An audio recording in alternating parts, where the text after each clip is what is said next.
we know it's bad, but we're doing everything we can. What would you do? Fix it. And they made some suggestions. They didn't have very many prepared, honestly. And not much happened. But, so, King was really, like, people have always regarded as sort of King was defeated in Chicago. Like, it was of concern. He went on several more marches. Like, he didn't stop marching through white neighborhoods. And the riots were incredible. They didn't have any policemen doing anything bad to them. The police were actually protecting them because Daley had seen what happened in Selma. You know, he knew better than to have any sort of police oppression for them. In fact, he was very conscientious about having people protect him. But the people who lived in the white neighborhoods went berserk. They rioted violently. It was some of the worst sort of... King often said that the hatred that he found in Chicago was sort of much more terrifying than the hatred he found in the South from just the people there.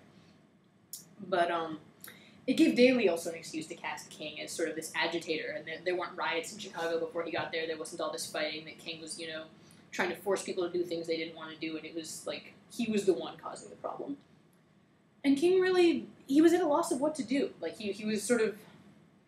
He was sort of at a lull with no clear direction when the sanitation workers strike in Memphis, Tennessee happened. And he went down there to deal with that. He was planning to come back to Chicago because he really couldn't afford to lose in Chicago. He had chosen Chicago to prove that, like, his movement would work in the North as well as in the South. And so far it didn't look good for that. Now again, we all know what happened in Memphis. He was assassinated, and that was... it set off riots beyond belief everywhere in the U.S. In Chicago, the entire West Side basically burned. The Vice Lords were out on the streets trying to calm people down, and they did manage to turn them away from, like, hurting bystanders. Like, I don't think almost anyone was hurt during the riots, and they didn't touch any of, like, the Vice Lords' buildings or anything. And the Vice Lords did try to, you know, like, where they're handing out pamphlets saying, like, Martin Luther King wouldn't have wanted you to fight, stuff like that. But, all of the white businesses burned, basically. And they were children, also, who were doing a lot of this, like, school kids, like, not, like, little kids, mostly, but, like, sort of middle school on up. And, as this was happening, Daley issued his famous shoot-to-kill order, where he basically got on TV and said he'd commanded all of the police to shoot any arsonists to kill, and anyone they saw looting stores to maim, children included. No one followed his orders, because, I mean, my God, the crowd would have, like, destroyed the police if they had, but it was part of the big decline of Daley's career, actually, that he did that, just because that was so bad, even for him and even for, like, Chicago. His son, for him, though, this was a real, his influence as a politician really tanked here. Don't blame the son for Ooh.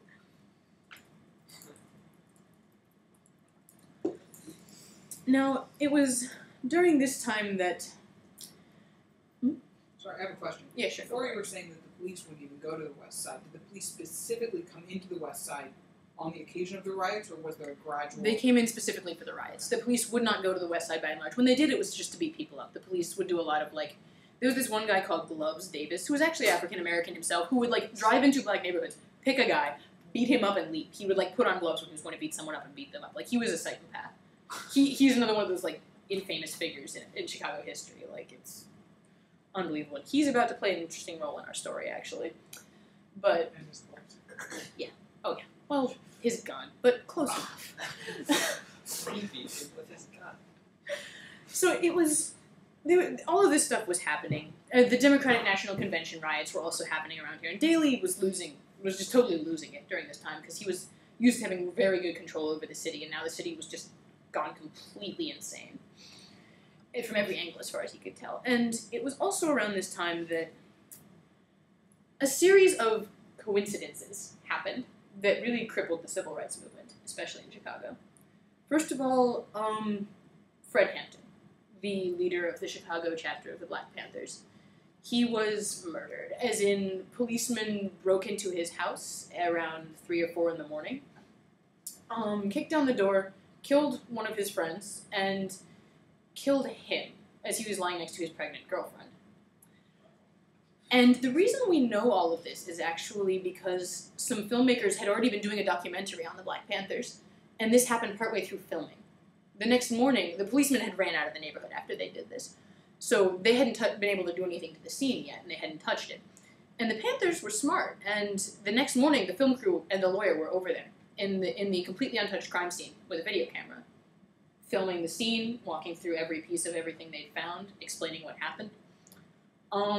And the police released a version of events that said, like, they banged on the door, they didn't know it was a Panthers headquarters house, they'd been fired upon, they fired back, they tried not to kill anyone, like, they basically claimed that, it had been a firefight, they had done their best, these were bad, violent, horrible people.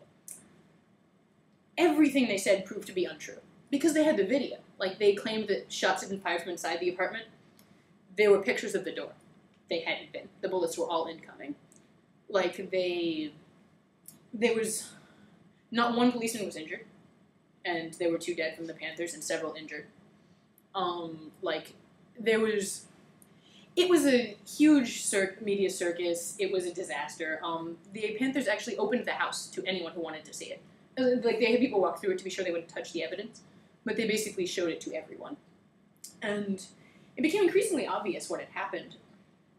Daley still won the case, or I guess not Daley so much as his attorney general at the time, but they did not, in fact, manage to convict the policemen of what they'd done. Gloves Davis was one of the people on the raid, naturally. And so, in spite of overwhelming evidence that he'd been murdered, nothing was done about it. It later came out, some radical students in, like, Massachusetts, I think, broke into a government records storage place, pulled out a bunch of stuff, found an order from his name was Hoover, right? J. Edgar Hoover? Found an order from J. Edgar Hoover saying that they should take all steps necessary to prevent the rise of a messiah-like figure among the black community, and basically arranging for the assassination of a bunch of African-American leaders. So King and Fred Hampton die very close together. The leader of the Vice Lords is sent to jail for having... Like, they claimed that he... Either they claimed that he murdered someone, or they claimed that he stole something. No evidence ever materialized, but he was in jail for quite a while. The same thing happened to a bunch of other gangs who had by this time begun to affiliate with the Vice Lords and organize with them and follow the same program. Basically, every single leader of an African-American rights group in Chicago was in jail or dead within a year. And the movements naturally splintered. I mean, they didn't have enough infrastructure to keep themselves together with all of their leaders gone, and it was a bad time for that in general. And this is sort of, all of this is going down as the 60s sort of come to an end. And then, as sort of all of the rights organizations have lost momentum, lost organization, this is when drugs happen. This isn't actually happening in the 70s so much as the 80s, but crack cocaine gets sort of invented and released into the market. Now, Chicago is interesting because it was actually one of the last cities in America for crack cocaine to make its way in. Because the gangs didn't want it. People would try to run it in, and they would run the people out of town. Or, kill them or beat them up. Like, they did not want drugs in the city. But eventually they got in, and that brought money back to the gangs. It also destroyed all of the social organization and all of the sort of political rights movements of the gangs. They had already lost everything anyway. They'd lost all the stores they'd set up, the grants, they'd lost the leaders, they'd lost the organization, and then they suddenly had a source of income, selling drugs. And the gangs became, again, what we recognize as the gangs today. They began, running drugs, they got more violent again. Machine guns eventually became available, so you didn't just have, like, a shotgun anymore. You had, like, real serious death counts now in gang violence.